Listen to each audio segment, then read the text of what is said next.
Bismillahirrahmanirrahim. Hər birinizi xoş gördük əziz və dəyərli müsəlmanlar, dəyərli dostlar. Bildiyiniz kimi Rəcəb ayının artıq sonuncu günlərini yaşayırıq. İnşallah ki, bu Rəcəb ayının keçən günlərini Allahın istədiyi kimi yaşayıb, Allahın rızayətini əldə edənlərdən olmuşuqdur.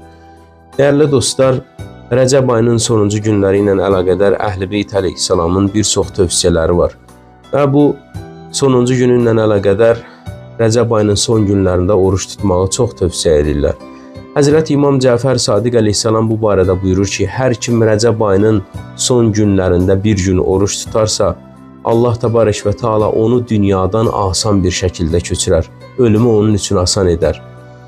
Əgər hər kim Rəcəb ayının sonuncu günlərində 2 gün oruç tutarsa, Allah Teala Sirat körpüsündən sürətlə keçməyi və cənnət-i əlasına daxil olmağı ona nəsib eləyər. Və hər kim Rəcəb ayının sonuncu günlərində 3 gün oruç tutarsa, Allah təbarək və Teala həmin şəxsə qiyamətin çətinliyindən nicat verər və onu cəhənnəm odundan uzaq qərar verər.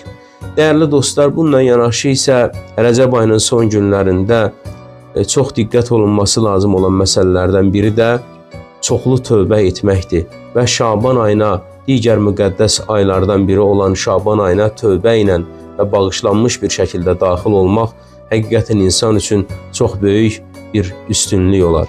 Ona görə də çox tövsiyə edirlər ki, bu ayın son günlərində çoxlu oruç tutasan və sonuncu günü isə bu ayı qüsulla, yəni bu ayın müstəhəb qüsulunu alaraq sonuncu gününü belə xətm eləyəsən.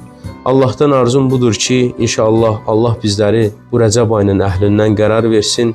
Qiyamət günü nida olunduğu zaman ki, hardadır Rəcəb ayının əhli, bizlər o məhşər əhlinin içərisindən önə çıxaraq Rəcəb ayının əhlindən olmağı Allah bizlərə nəsib eləsin.